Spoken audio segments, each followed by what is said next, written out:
Okay, I guess we're good. Okay, excellent. I see the message that the recording has started. So I am calling this meeting of the Tier 3 Regionalization Working Group to order. It is 12:02 on July 28th, 2025, and I'm Barbara Neal.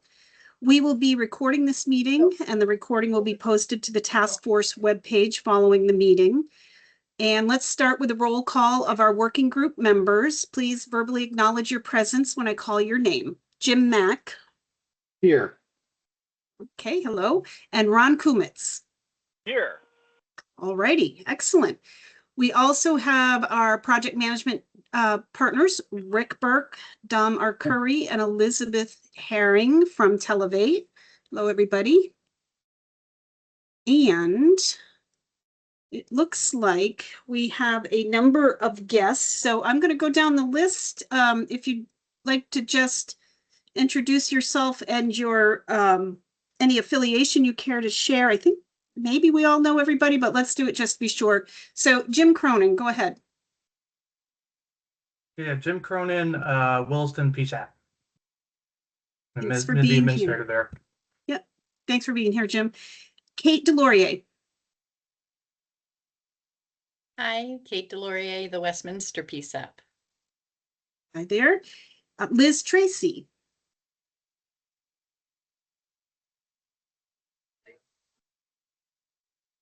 Liz might be working. So Liz Tracy is with Middlebury, and she's joined us before. There she is. No camera or mic. Okay, well, we're glad you're here, Liz. Michelle Hunt. Hello, I'm with Vermont State Police Training Division for Communications. Yep. Let's see, Martha Morse. Hi, Martha Morse from Hartford PD, and I also have Scott Smith here in the room with me. Yo! Hello. Right. Great. And then I have two other individuals on the call. I have one that's listed as interested and another listed as interested party. Would either of you care to introduce yourselves?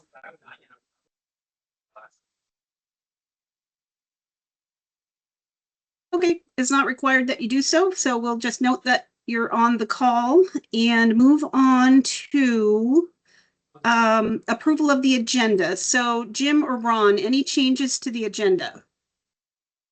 Nothing on my part. Nothing here. Okay, great. We'll consider the agenda approved then and move on to approval of the minutes. So these would be the minutes from last week's meeting on the 21st, and they were distributed to the group on Friday by Emily. So I'm looking for a motion to approve the minutes from July 21st. So moved. Thank you, Jim. Ron, do you plan to second that, Ron? Sorry, my clicker didn't work. Yes, I will second that. Okay. Is there any discussion? All right. All in favor of approving the minutes from July 21st, raise your hand or indicate by saying aye. Aye. Thank you, Aye. Ron, and thank you, Jim. The minutes are approved from July 21st, and I'll hand this over to you, Dom. All right, thank you, Barb. And again, good afternoon, everyone. Thank you for your attendance. And I want to get this into presentation mode so things are a little bit bigger for all of us. As a reminder, this is the Tier 3 Regionalization Working Group. We're here to discuss policy and operation-based regionalization and review of the system plan document that was developed by MCP. Our schedule is shown here. You'll see, and some of you have been participating in some of the other working groups. We have 3 working groups ongoing right now: governance, Tier 2 and Tier 3. And we expect to be working these working groups, well, as long as necessary, hopefully be able to have some recommendations to provide to the full task force in the August timeframe. And we are also looking to start Tier 1 around mid-August as well. And to further define what the goal of this working group is. It's to determine priorities and potential recommendations related to key areas of policy and operations. There were a total of 9 areas identified in the system plan document, 3 each in each of the 3 categories shown here: support, operations, and workforce. We have discussed all of these in previous meetings, and I believe in some of them we have developed at least preliminary preferences or recommendations, and I will plan to go over those as we go through the meeting today. Although we have a number of action items that we've developed in our previous meetings, and I'd like to go through the status of the action items prior to that. So going to the action items, we have a total of 3 pages here of action items. So we have a few that we're working on. Action item 1 is for Televate to develop a summary of the APCO NENA quality assurance standard.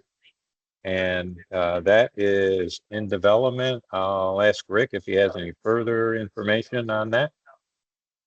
Sure, Dom, thanks. As I mentioned last week, Elizabeth already prepared it for me, and she went through it, and we summarized it, and I'm comparing it to line item number 2, that I would feed back and provide some input. But we have a summary of the APCO NENA, and I'm tying it into also the QA plan that we received from the E911 board.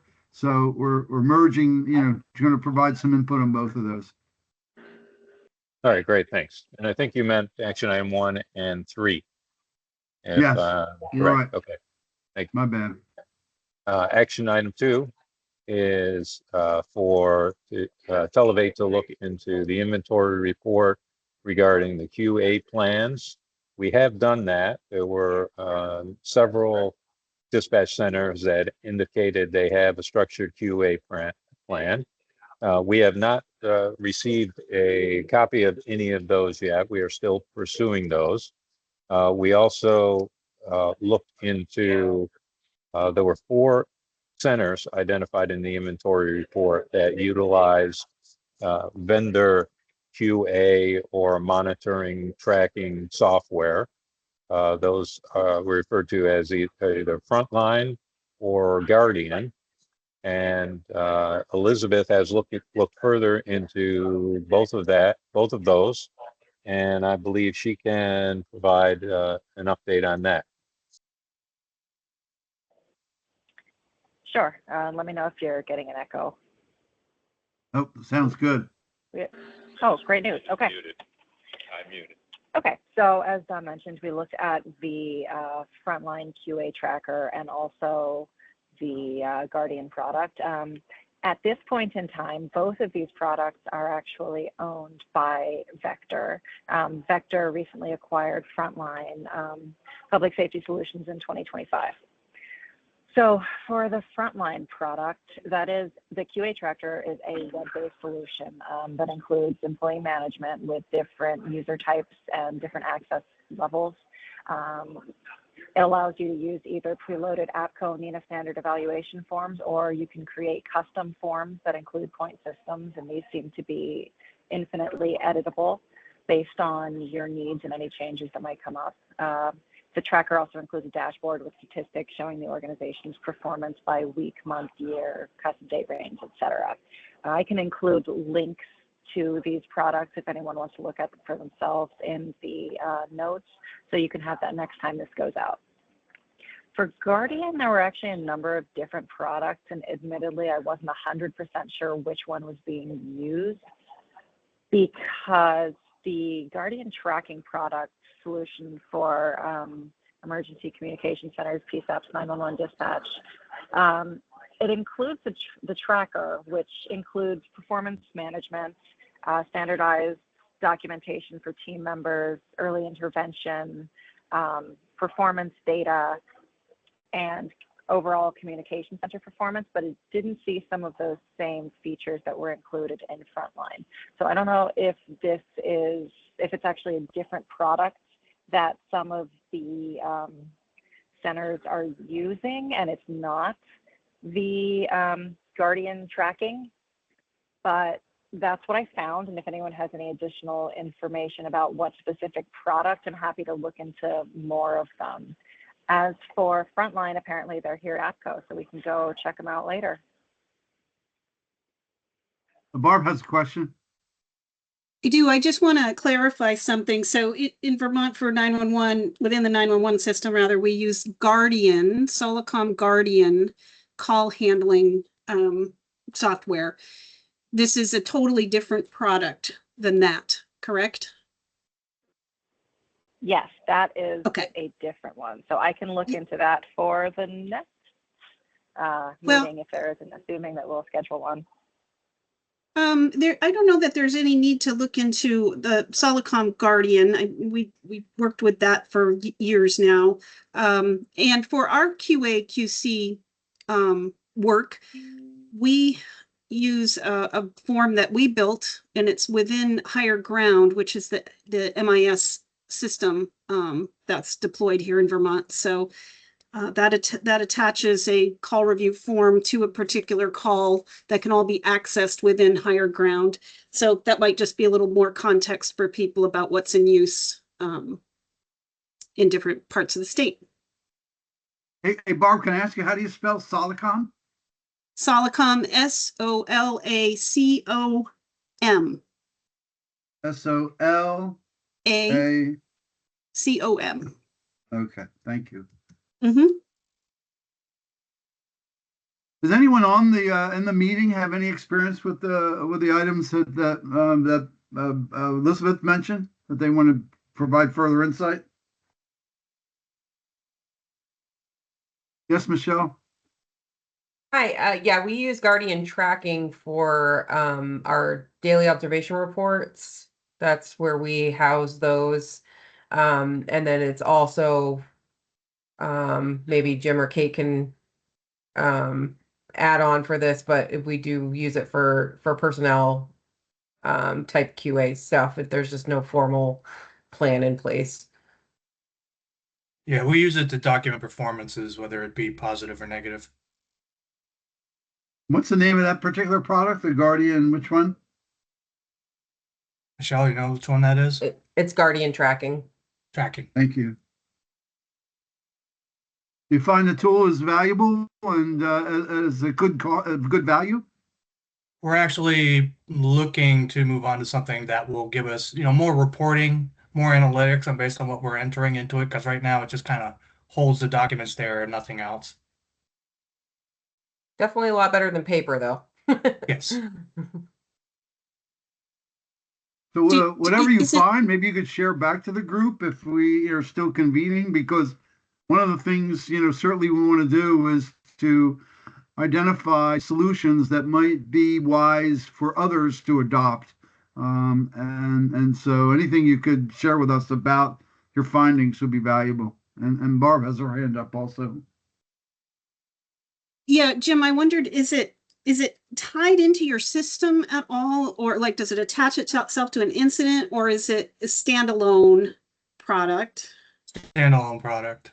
Okay, and could it be used for like incident reviews? Or when you say you use it for performance stuff, is that more like the more general things like showing up to work on time or not and that kind of stuff? It is. If we get something from Ashley, like a kudos call review, we'll copy and paste it into a Guardian document. But again, it just lives there by itself. And the only reporting you get is based on what type of feedback you're looking for on previous performance or, tardiness issues. You can get a simple report, but that's it. Okay, all right, thanks.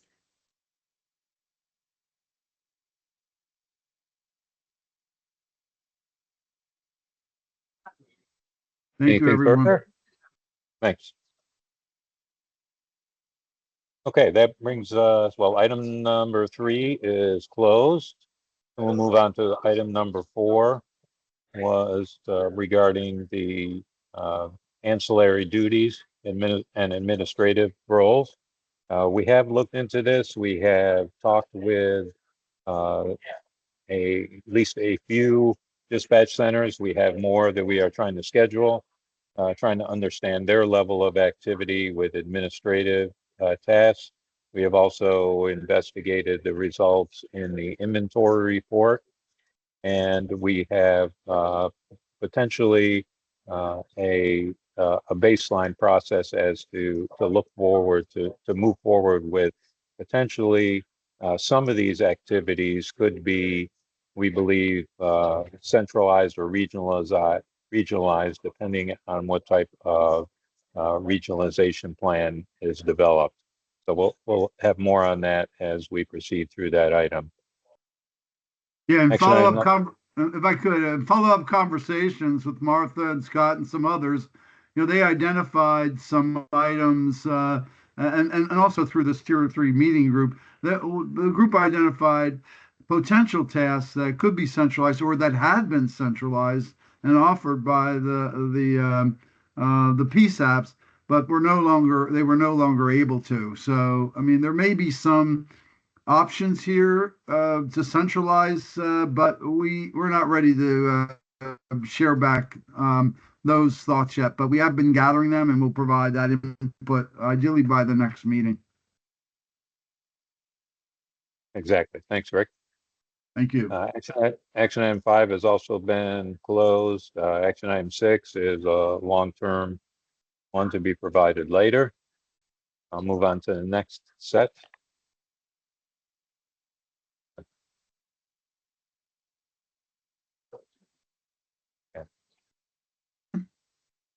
Action items 7 has also been closed. Action item 8 was also related to the QA documentation. We have reached out to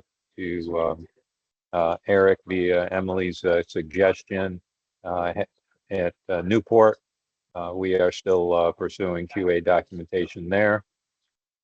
Action item 9 was to look in the Frontline and Guardian. So we have reported on that. Looks like there's a little bit of follow-up still. So hopefully we'll follow up on that and complete that item for next meeting. Action item 10 is to better understand the information. And this was also related to action item number 4. I'm going to scroll back just a second here. This was also related to the administrative tasks. And we did get further information from MCP. I'll recommend that we close out this action item since it's being covered by action item number 4. Number 11 is to maintain a list of issues that could put dispatching at risk. We have gained some of that information through our discussions, and we will continue to work that as we discuss with further centers. But Don, may I add to that? Yes, please. We started this action item in response to our discussion on ancillary activities at the communications centers that could be affecting a center's ability and a dispatcher's ability to do their primary job of dispatching, call taking and dispatching. And so we decided to create this list to be sure that we don't overlook opportunities going forward to ensure that the telecommunicators aren't being pulled off duty at a time when need. And that was really the impetus. I think Jim mentioned during one of our meetings a couple, that we should maintain a list so that we can be sure. So when we were interviewing follow-up interviews with the dispatch environments, we're asking for them to provide some input into this. Thank you, Don. Thanks, Rick. Action item number 12 was for Barb to provide information, the all callers, interviews, and APCO protocols. You have provided this, Barb. Thank you. And that was loaded onto the task force SharePoint that's maintained. So that is was provided that is available to all task force. So Elizabeth, we can close out this action item as well. Number 12. 13 was for Televate to look further into the Vermont Emergency Dispatch Association. And I know Rick has been doing this and getting some input from Elizabeth Tracy as well. So you can see the information there provided. Rick, do you have any further update? Yes, I sent out an invitation, to meet with Liz and Martha and Emily, the founders of the organization, and we will be requesting, sending out a doodle poll so that we can get together to gain some additional insight and get your input, further inputs directly. Elizabeth is at the convention today. Maybe she'll get a chance to send out that doodle poll today. If not, it'll be out tomorrow so that we can get together. And I'm looking forward to that conversation. Thank you, ladies, for making yourselves available. Well, this is Elizabeth Herring here. I don't know if you saw this email, but Liz Tracy responded that they would be available to meet on August 7th at 10:30. And if that doesn't work for us, then we can still do a dual poll. But if we want to lock that down, if 10:30 on August 7th will work, then we're all set. 7th at 10:30. I'll have to get back to you. I'll have to. I don't know if that works for Emily. Does that work for also Emily and Martha? I am just looking at the schedule now. I might be on the desk that day. I'll respond back though. All right. Thank you. Thank you, Elizabeth. Thank you, everybody. Okay, moving forward, action item 14 was for Martha to provide a list of agencies. She has provided that. Thank you. And we being Televate are working to talk with those identified individuals. We talked with some, and we are working to schedule further discussions. Moving on to some of the newer ones, we I think established at the last meeting. Number 15 is for Ashley Happy to provide screenshots of the table of contents of the different protocols. Hey, Don, Barb has her hand up. Let's have Barb Yeah, talk. go ahead. Yeah, I was looking for help on this one. So on this one, Ashley did provide those screenshots to me, and then I sent them over to you, Dom and Rick, and along with the table of contents for our protocols for police, fire, and EMS. And it's when we say here not appropriate to distribute the entirety of the protocols, it's really like a contractual requirement we have with APCO, because we can only provide those to 911 call takers that have been trained in the program. So to avoid any confusion, we'll withhold the entirety of the protocols, but you'll at least see what we have protocols for. And if there's a need to look at them more closely, we can figure out a way to do that. And I wanted to also go back to the Dispatch Association and just remind you, Dom and Rick, that I sent you a summary from Liz that I received, Liz Tracy, kind of outlining their current priorities. And so I just want to make sure you have that. Yes, thank you. I believe we received that this morning. Thank you. Yep. Okay, great. Thank you. And thanks for reminding me on 15. Yes, we did receive that information. That has also been posted on the SharePoint website hosted for the course. Item 16 was for Televate to get more information about an internship with Tech Center in Springfield. And we are actively trying to set up a meeting with dispatch center personnel in Springfield, so we'll follow up on that. And item 17 is also for telework.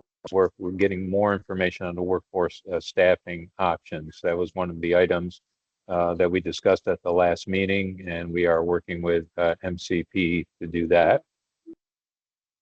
And similarly, related to that, is to speak with Mad River Valley Ambulance because they have implemented remote dispatching, and that ties in with what we were discussing in terms of the staffing options. So those are ongoing action items at this point. Any further comment or question on the action items? And thank you. Moving ahead, I'd like to review. Dom, can I interrupt you before you move on? Sorry, I was Yes, slow getting my certainly. hand up. I just I'm wanted to sorry. mention that this morning, Michelle Hunt sent me some information about a center that has implemented remote call taking, 911 call taking. Correct me if I'm wrong, Michelle, I haven't gone through all the information yet. Yep. But I found it very interesting to know that there's kind of a real live use case out there, and I'm sure there's more. But I will be reading that with interest, and then I can, as long as Michelle doesn't mind, I can forward it on to this group for review. Michelle, do you have anything you wanted to add on that, or did I cover it well enough? No, just that I thought it was really cool. So basically the center is in Washington, and then they have a call taker in North Carolina. Yeah. Yeah, that's interesting. Hmm. In one of the meetings, MCP brought up that up. Yep. So Bonnie from MCP also did mention that they do cohort meeting about remote work, but I have not looked into it that far yet to see what it's about. I was just curious more than anything at this point. Okay, thanks. Okay, thank you, Barb. Michelle. What I'd like to do now is to go through again the 9 different items that we have for our discussion within this working group. In each one, I have a little window in there indicating at least what Televate's thoughts are in terms of our status on each of these. And if you recall from the first time through, there is some text indicating the key insights and trends that MCP recorded regarding each of these items. And then there are the various options that they describe and the both advantages and challenges of each of those options. So right now there's a number of action items still ongoing regarding the standardized QA. So I see this as a work in progress, and I don't believe the working group is at a point to recommend a preference for any particular option. Any further thoughts or discussions on that? Hearing none, I'd like to move ahead. And the next one is support and administrative roles. I mentioned, and Rick pointed out as well, that we've had some discussion where there appears to be opportunity for regionalizing or having shared services for some of the administrative roles that have been identified here. There were a number that were called out in the system plan report. Some of them appear to be fairly clear that they have to stay local. Some of them could be potentially shared through a regional body. But of course, that will depend on the regionalization approach that is taken once we have a working group on tier number 1. So for now, I think it's appropriate to say there's a preference for option 3 for some particular items, and those need to be worked out. And option 3 would be to share support roles such as HR and administrative roles regionally with oversight by regional stakeholders. Is that accurate to indicate that there's currently a preference for option 3, but the details need to be worked out? Barb has her hand up. I would say that's my understanding of where we are in this discussion, but where does training fall? Is it in, should it be listed in this support or is it listed separately somewhere? That is listed separately. Yes. Okay, okay. All right, thanks.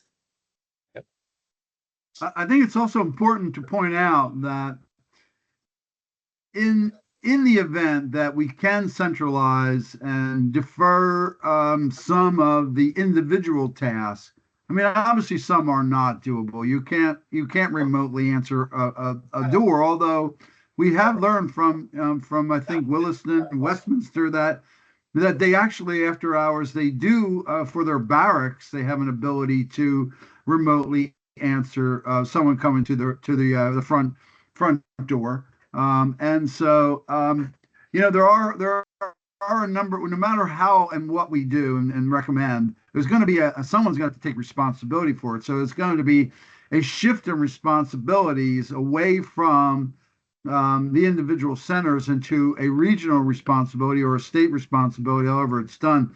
But that will also require staffing of some sort. So we need to keep in mind that any recommendations that are made about consolidating some of these ancillary services that are being performed by the dispatching community, that we're going to have a way to fund it, staff it, and allocate it elsewhere. So that's something that'll have to be part of our consideration process. Okay, thank you. Any further comments or thoughts? Okay, the next item is GIS. And here, as a reminder, of course, the key insights cited where the state provides a robust, well-maintained GIS mapping service and system for all PSAPs, and also the dispatch centers and other agencies have access to the same data and also provide updates as necessary. In this item, as I read the options, it seems like option 2 is essentially what is happening today and essentially ongoing.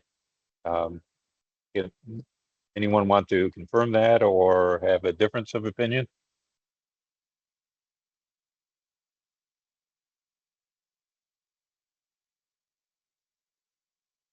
Well, I can confirm that the elements in option 2 are happening. Right. That's certainly been our impression based on what we've heard from certainly from you, Barb, and the recipients as well. Right, and we're certainly open to discussions on, data that should be included, from all corners of the state. We kind of handle those on a case-by-case basis and sift through who's going to maintain it and what value it would bring. In our view right now, mainly for the 911 call taker, though we don't mind being supportive of dispatch also. But of course, right now the focus is on the call takers for us. So, Right. But anyway, we're open to the discussions. So if I could add, some of the conversation that we've had regarding the mapping also extended over to Valcor and an ability of the Valcor mapping to provide, the dispatchers what, they need to visualize. And also, I mean, that they rely on the viewer and other mapping solutions. So, this one is interesting, and it goes not just to the map and how to update the map. Everyone seems that we've spoken to likes the ability to, the quality of the mapping and their ability to provide updates to the mapping. It just comes back down to what we can visualize in CAD and the fact that our dispatchers have to review multiple sources and applications in order to get a robust map. So a lot of discussion on other mapping solutions and enhancements. And I was this one has we got a lot of wear out of this the conversation about this with those who we spoke with already. Thanks, I agree. And I have the question, is there any further work to be done in this area? I would think we are pretty much set with this in this particular area with the ongoing effort that's currently being provided.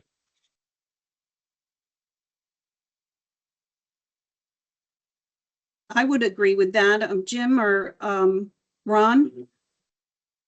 I agree that right now, what we're getting for our GIS mapping stuff meets our needs or exceeds our needs.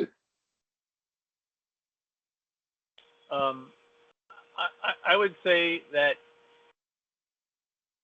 is the case, at least as far as I can tell from where I sit in the dispatch chain. I'd say that I'd have to defer to the dispatchers themselves to know whether or not that's true. Right, but certainly from at least my perspective, it looks like this is being well handled, and there's probably better areas for the task force to put their effort right now. Just a note on this topic too, so that we haven't really announced this formally, but the contract that we have within Digital for the provision of the 911 system has been extended through April 2028. So that's a public information, obviously. As part of the switch, well, not the switch, as part of the contract extension, we're going to be changing the mapping solution vendor. So currently we use Geocom, and in the new solution, which will be implemented in the October timeframe, we will be using a Rapid SOS solution. So that change is coming up. Right. And there are more details around that I need to get my ducks lined up on before I talk about, but we'll have additional information on how that might work coming up. I think you're going to find Thank you. support for that, Barb, because the number of dispatch centers already using Rapid SOS Right. to enhance the accuracy of the data they're receiving, the location data. Right. Excellent. All right, thank you all. Moving on to the next group of three, that's what operations. And these were the key insights and trends, again, reported by MCP in their document. I won't review those currently, but you have those to refer back on. The items under operations were policies and procedures, and not aware that that the group has actually indicated a preference at this point. There are three options again provided here. Some ongoing work with action items. Is there any further discussion we want to have at this point regarding the options? You can see the three options described here.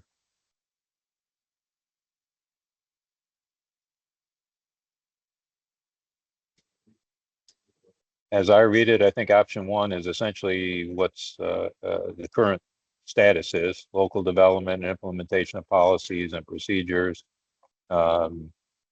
related to, well, as this is said, it says related to call taking. That's not really accurate.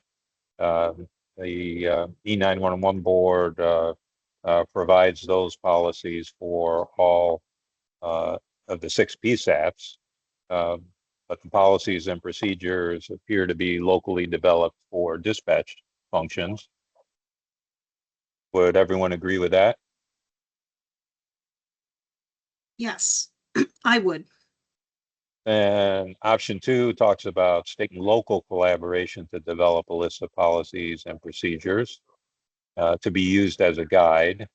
And option 3 goes beyond that to develop statewide policies and procedures and require adoption by the dispatch centers. Thoughts on either of those options?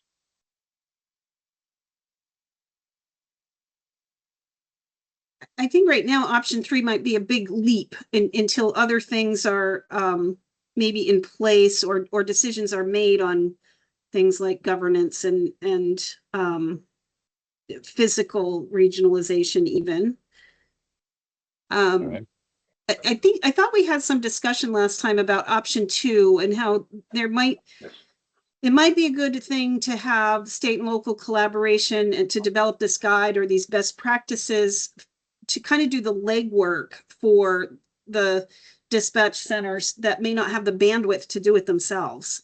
And I'm also thinking there might need to be more discussion around what policies and procedures are in place at each of these centers. You know, that some have said, yes, they are in place, but maybe we need to know more about what's in place, because I bet there's a lot in common all across the state. Or maybe there's some gaps. So I think that's definitely something worthwhile to pursue, to try and get a list of what policies and procedures are currently in use and where. I'd like to add that as an action item, Elizabeth, please. So Jim or informally, Ron, any comments? Yeah. Sorry, Rick. No, go ahead. You go ahead. I'll follow up with after Jim, Ron. Yeah, I'm just asking if Jim and Ron had any comments or thoughts on Barb's points. Right now, I would lean towards option 2 as being probably the best option for us to go forward on.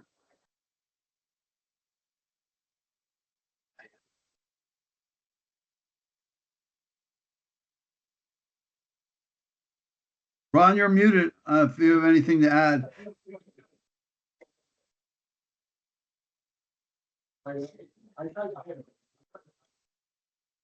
So, well, Ron is probably taking a call or something, but I want to, Okay. I just like to add that we have had, some limited conversation, and to follow with you, Barb, this is certainly something that governance could address and should consider.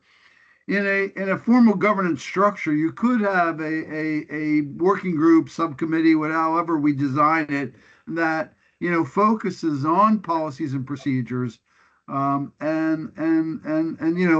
and this idea required adoption by both PSAPs and dispatch centers is certainly something that we've discussed, and there's concern out there of forcing folks to accept policies, procedures that may not fit well with them, or that the policies and procedures might overlook something unique to a given center and their need to dispatch in a certain way regarding their own plans for one of their agencies. So, the idea of state and local collaboration, this having state and local kind of leaves us where we are. The state is doing this and the locals are doing that, and it kind of takes away from us being unified, so that in a committee, we're unified together. It isn't state and locals pulling one direction or the other. It's unified, includes state and locals, and so there's, in my opinion, there's some elements of options 2 and 3 that we might consider further for this one. My opinion. Well, I see option 3 would apply once we figure out a governance model, more so than right now. I agree with you, Jim.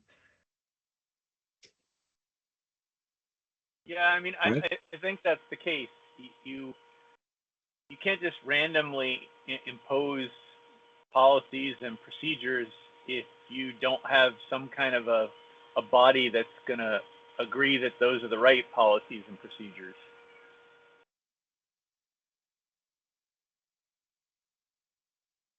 All right. Thank you all. Any further comments? All right. The next item is protocols, and maybe a similar situation here. The three options are, well, option one is local or regional adoption protocols at the agency's discretion. That's, I would, I guess, consider that to be status quo right now. Option two is state recommendation of protocols, system and or preferred vendor without legislative action to adopt, so without a requirement. Whereas option three is again statewide adoption of a protocol system and accompanying statewide dispatch procedures.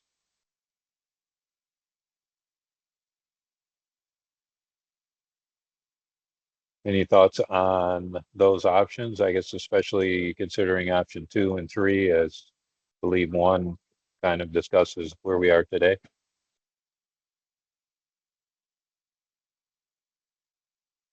I think this is really similar to the last one where we do have statewide adoption for 911, obviously for police, fire, and EMS protocols. But given all the discussion about how each dispatch center works with its agencies and kind of customizes their response configurations to the needs of those agencies, I would think we'd have to stay in the option two lane. Perhaps.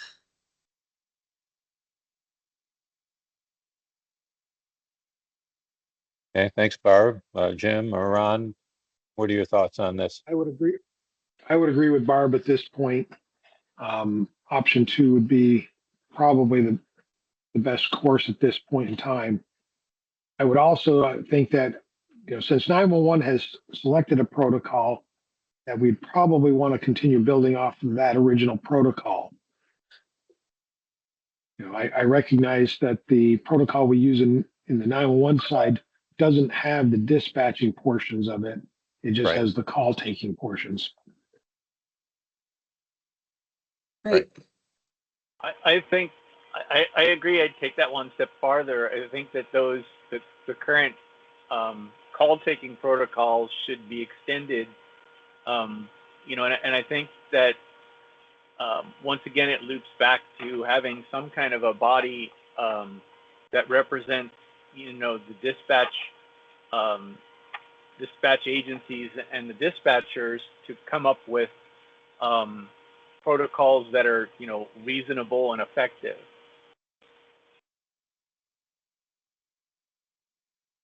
So Martha put in a chat, I think both would work with option two. It allows for local needs.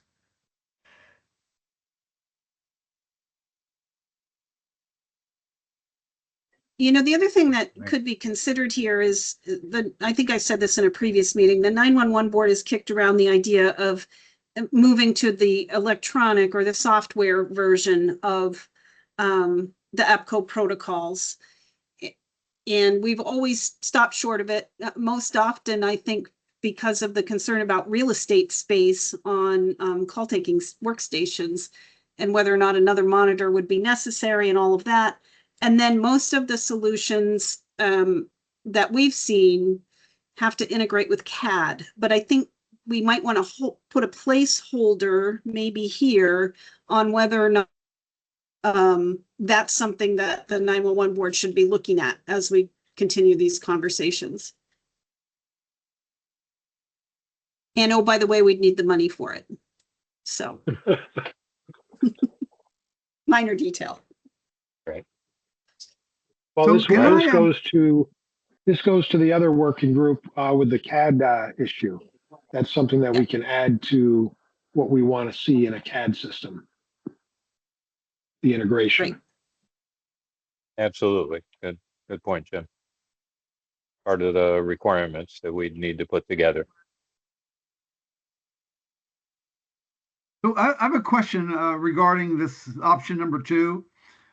The state recommendation of protocol system. And so, I'm trying to understand, or what do we mean by the state? Is that the task force recommends? I like this to be a collaborative environment. So option 2, 3 says statewide adoption, and number 2 says state recommendation. So in this situation, we go back and read further, but does this is what MCP recommended is that the state would recommend it or that the task force would make a recommendation for the legislature? And I think I just want to, I'll go back and look at that to clarify exactly what is meant by the state here, because the state seems to be in a local control state like Vermont. I don't know if state recommendations Well, are going to carry a lot of weight if it's Yeah, not I think collaborative. the previous one is written different. Well, the previous one, Yeah. option 2 talks about state and local collaboration. I don't understand why that wouldn't be the same for the protocols. I think the way it's worded here is because we have a statewide protocol for 911 call taking already. Mm. The only part that Yeah. we're missing out of that protocol is the dispatching portion, which in this case, the state can recommend that protocol, or however you want to look at the state or this task force can recommend that. But I can tailor the dispatching portion of it for myself. So I appreciate that clarification, Jim. But the E911 board is an independent board, so it Yeah. while it, But we have to- operates under. It Go ahead. doesn't do us any good if Enhanced 911 is using one protocol and then we pick a different protocol. Yeah. Gotcha. That could create mountains of confusion, actually. Yeah, and that's why I'm kind of looking at it from that perspective. Is regardless of where we go in the future, whatever governance is out there, it's going to have to work with the Enhanced 911 board in the call taking portion of it, and they're going to have to dovetail off of each other. I think Makes that's sense. absolutely right, Jim, because you Yeah. think of the chaos that would ensue if 911 is using APCO protocols and 37 dispatch centers pick a different protocol. I mean, there's some big players out there, so it'd probably be one of the big three. But there's different terminology used in all of those, and sometimes it's kind of complicated process using And the some of those questioning may not- protocols. When you transfer, assuming that the call gets transferred to me at the dispatch center, you've asked questions based on the APCO standard. I start asking questions based on the power phone standard Right. to try to get to my end goal of how I dispatch. We're going to have some issues there. I can see that already. Right. That's kind of why I figure that option 2, I don't care how it's worded up there, state recommendation or state local recommendation, you can change the wording. But ultimately, we have to work with the 911 board on what they're using for call taking standards. Right. And to be clear, the 911 board would be open to discussions from dispatch user groups, right? If we were to open this conversation up to what best serves both 911 and dispatching, we would have those conversations for sure. I don't want to say that we would insist that we stay with the current protocol, but I just think it should be uniform throughout the state, what protocols are chosen. Well, I was going to pretty much say the same thing, that, if we're going to start looking at implementing protocols and trying to get people to implement them, having this, this sort of pushback go both ways to find the most effective way to do things is really the way we go. We can't start with what we have just because we have it and go from there. We have to look at whether or not there's better ways to do what we're already doing. Yeah, that makes sense.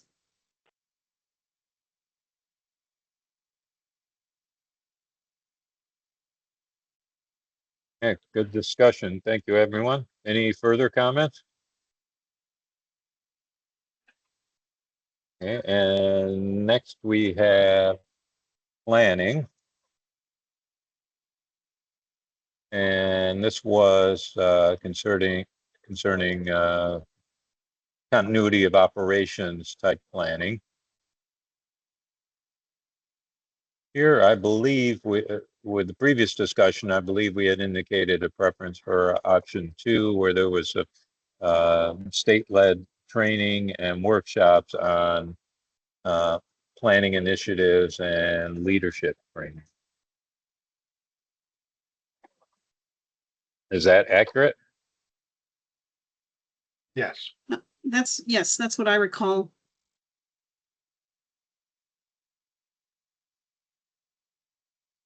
Okay, any further discussion? Wait, Dom, where in these working groups, it might not even be in this working group. I'm just trying to sort this out. Where is the conversation happening about addressing failover needs and redundancy? Well, there's this part of it here in terms of the planning, but then there's also a portion of that that needs to be discussed within the technology working group, tier 2. Okay. However, it does seem to make sense that this working group would also, because it is operational, would, this is one of these areas where we cross over, where it would seem to make sense because we need to have the right technology in place, but operationally it needs to, it needs to be designed to support, neighboring centers and their ability to fail over. So I think I believe we should insert it in here if it isn't here already. And how do you mean doing that, Rick? How do you propose doing that? You mean Well, just make that a portion of the discussion here? Yeah, if we don't do it now, we could do it, we could create, a slide to guide the conversation for the next meeting.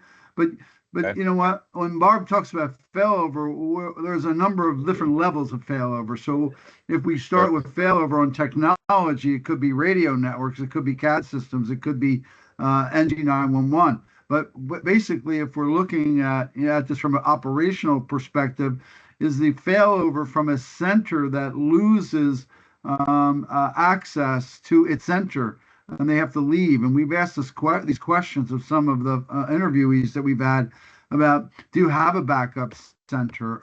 Do you have a relation, a mutual aid with one of the neighboring centers that could take over, that could help you and reroute 911 calls and support you?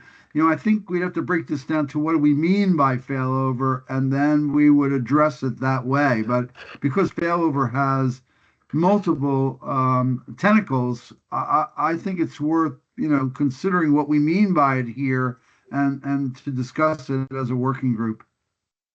So just to be clear, the NG911 system in Vermont does have multiple layers of failover built into it already, and we're working on more actually to avoid situations where we had during Tropical Storm Debbie, which was a little over a year ago, a little less than a year ago, I guess, when we had a huge call volume spike that couldn't be supported by the available call takers. So we're working on addressing that type of concern. But I think a similar level of failover, or maybe it's on a more regional basis, I don't know, between and among the dispatch centers would be probably a good thing. And I will have to have my memory refreshed once again on what failover does exist out there already between and among the dispatch centers. So I think it should have a little bit more conversation in this group too.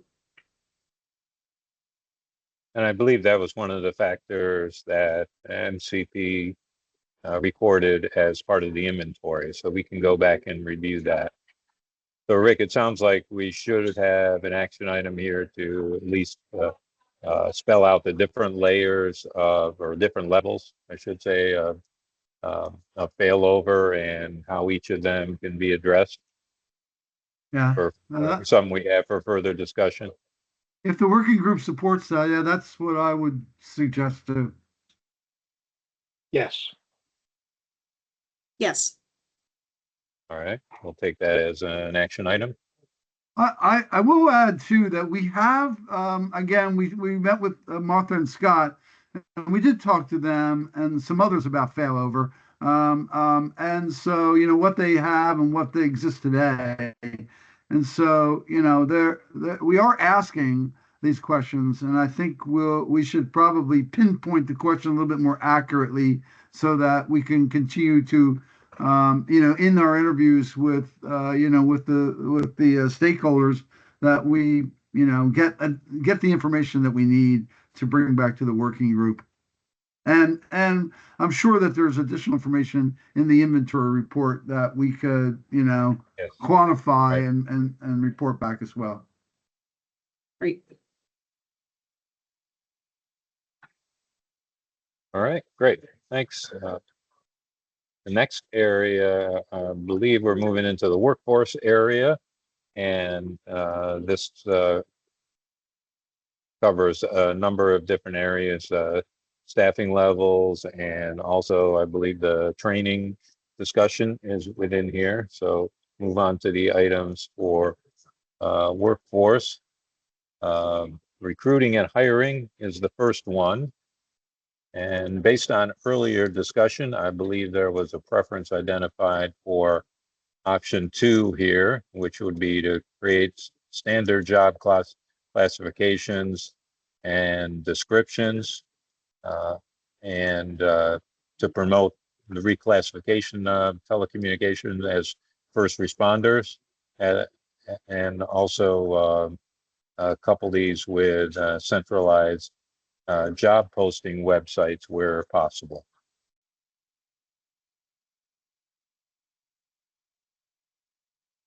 Any additional discussion or thoughts on this item?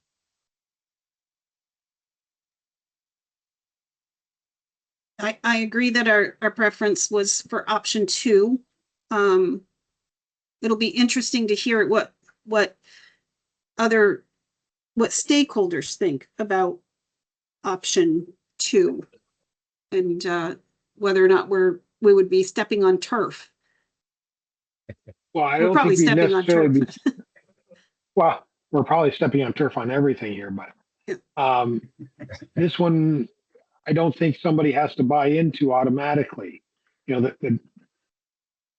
they can take the job descriptions that are put out and utilize them. And some of these other things they can take and utilize as they need. But it doesn't mean that they have to jump on it 100%. Reclassification, that would benefit all of us, regardless Yes. of which agency. Okay. Can we get some thoughts and opinions from some of our expert guests on the call? Anyone want to weigh in? See, Michelle's hand is up.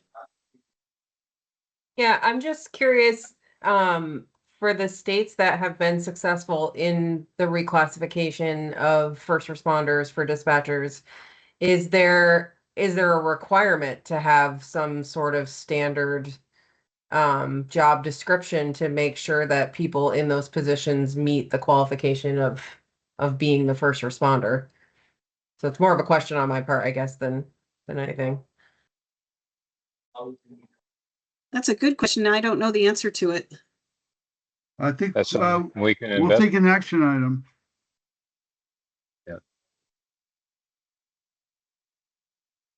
Take an action item to investigate that, and we'll confer with MCP also. So I'd like to add to some fuel to that whole fire in saying that, you know, I think that at the state level, perhaps we need to pursue awareness that, you know, that the job of a dispatcher or a 911 call taker is something that young people might want to actually consider. I think there's a lot of misconception out there about what these people do. I don't think I think that if you just went out into your community and randomly surveyed people, they would pretty much tell you that these people are receptionists. And I think that we need to promote the idea that this is something important that you might want to do. Of course, that the pay has to be there and all that kind of stuff too. But I think that it's in the fire service, we've just sort of recently realized that maybe we need to be reaching out to kids even at the elementary school and middle school levels to make them aware that we have a volunteer fire department and that this is something that they can do when they get older. And I think that that is certainly something that should be approached, from the state level, because you don't just hire people from within your community to staff your dispatch center.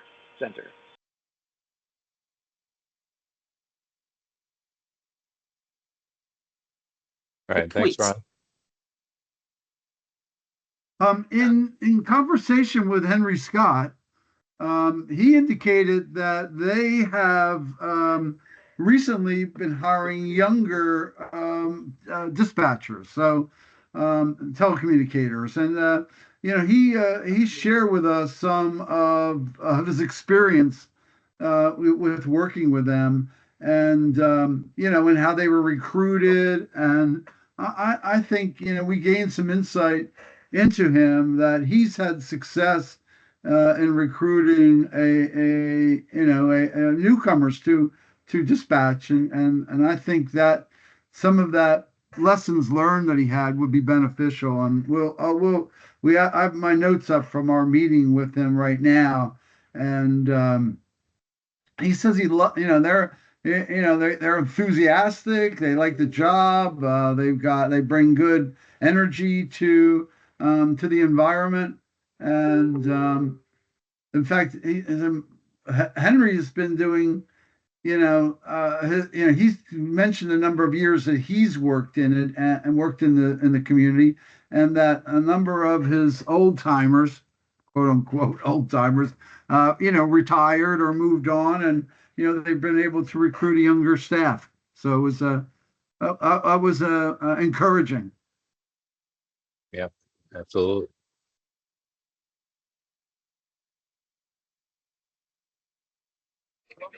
Okay, the next item also under workforce is standardized training. Certainly, I think one that we wanted to discuss further today. What we had talked initially, and I believe there was a preference for option 2 initially and potentially transitioning to option 3. So option 2 is to create a list of approved training programs for new hires and for professional development for each of the town centers to choose from. I think a lot of that work is going on now, especially with the creation of the Dispatch Association. And then option 3 was to develop statewide certification program for all job classifications. Any further discussion or thoughts on training? I think you've summarized it correctly. Now, this is maybe one that we want to try and transition to option 3 sooner than later. What are some of the milestones that we would have to reach to get there?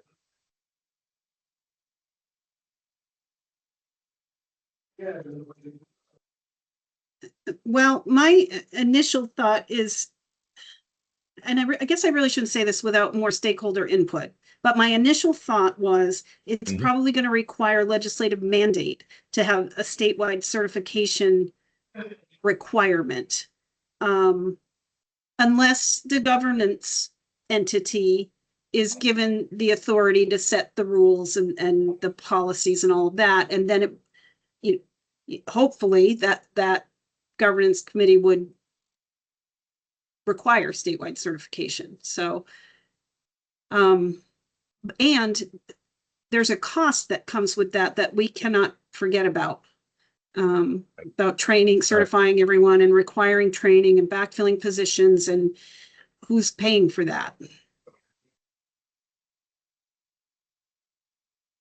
So those are my 2 cents for today. Yeah.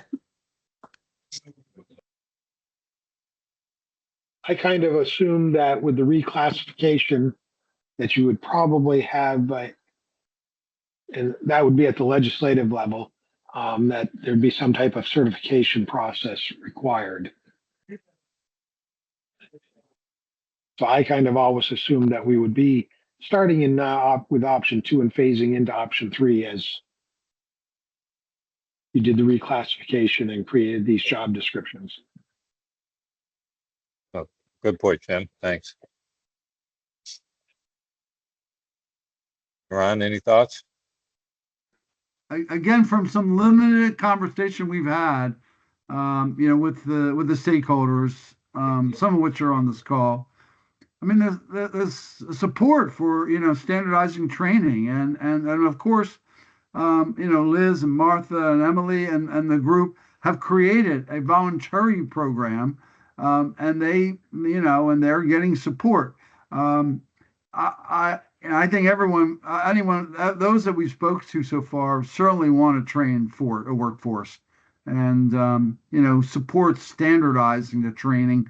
And I think the items that you mentioned, Barb, who delivers the training, who funds it, needs to be worked out. But I think there's general consensus through the groups those that we talked to, that standardized training and certification is beneficial for all the community. Yes. Well, I agree that an option 2 transitioning to option 3 strategy is good. I think, eventually with some of the stuff that has to do with loosely using the word imposing standards on people, I think that they all need to understand that there are liabilities associated with going in your own direction and ignoring, the standards that other agencies in your state and throughout the country have adopted for training and policies and procedures and the whole entire thing. And maybe the transition to getting people to adopt actual standards for training and everything else will potentially be nudged in the right direction by their attorneys.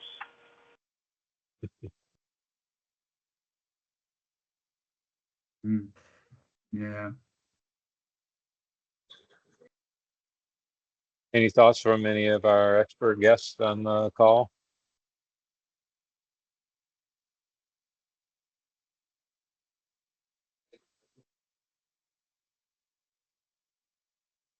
Rick, anybody have their hand up? I can't see. No hands up, Tom. Okay. Right, thanks. Elizabeth, so Liz says, she says, let me just read it. I'm sorry, dispatching along with listening. She's typing something else.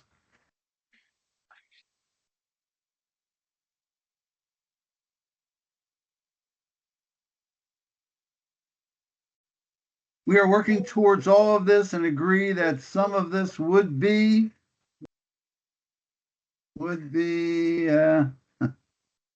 It says would be part of the reclassification. Oh, Okay. yeah. All right. All right. Good. Consistent with Martha what said, Jim suggested. Thanks. yeah. And Martha had to jump onto desk to dispatch. So Okay.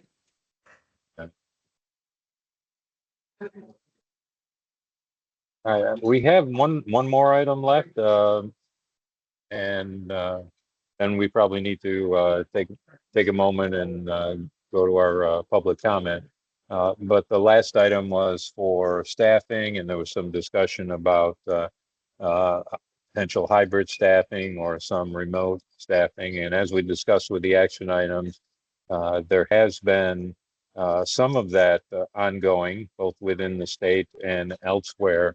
And we need to look into that further and determine how that's being accomplished and what the advantages are. So I would summarize this one right now saying more investigation is required. And happy to hear from any additional comments we might have on this.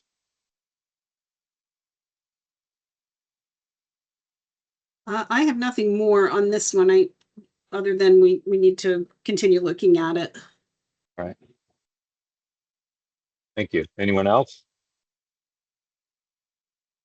Nothing for me. And I'm gonna jump back to where we are in the agenda, since we are down to about 10 or 12 minutes left in our call. Right. So we're on to next steps. And the next thing after that is to schedule the next meeting, and they're kind of blending together for me today. We don't have another meeting on the books. We have Correct. a couple items that require, additional research or investigation. So I'm wondering if we would be ready for another meeting next Monday, or if we need to allow ourselves more time, and what does that do to the overall timeline, Dom? I guess I'm looking for suggestions on another meeting time. I think our schedule allows us to go into at least the second week in August. So if we could schedule a meeting, perhaps middle of next week, mid to late next week, I think that would give us some more time and still be within our time frame, if that's possible with the task force members. I wonder if it'd be most efficient for Elizabeth Herring to put out a doodle poll on that. Is that possible? Oh, she's anxious to do that, I'm sure. I'm sure she is. I'm sure she is. I think that might be quicker than trying to do it here, and I don't want to miss the public. Well, I won't miss the public comment period, but Jim and Ron, does that work for you if we do a quick poll when Elizabeth Sure. can get it out? Okay. All right. I love to be polled. Okay. All right. I know we have a governance, I believe we have a governance meeting scheduled for next Wednesday. Yes. So I'll suggest possibly Thursday, I guess preferred Thursday, but possibly Friday. Right. Fridays are tough for me, but I may have some flexibility. So, okay. So as far as next steps and scheduling the next meeting, it's all in progress. Thank you, Elizabeth, for another poll. Everybody's happy about that. So let's move to public comment. Does anyone want to add anything to the discussion today? I'll watch for hands. Okay, if you're not able to raise your hand, go ahead and speak up. All right, I'm hearing nothing. Liz Tracy says via the chat, she's all good here. Thank you. Thanks, Liz. Well then, if there's nothing further, I think Jim or Ron, we can make a motion to adjourn. I'll make a motion to adjourn. Thank you, Ron. Seconded. All right. All in favor of adjourning, raise your hand or signify by saying aye. Aye. Aye. Perfect. Okay. The meeting is adjourned. Thank you, everybody. Ron, Jim, everybody from Televate, and all of our guests for joining today. We really appreciate your time and input. It's been good discussions. So have a great rest of your day. Have a good Okay. rest Have of a your good day. day. Yeah. Bye-bye.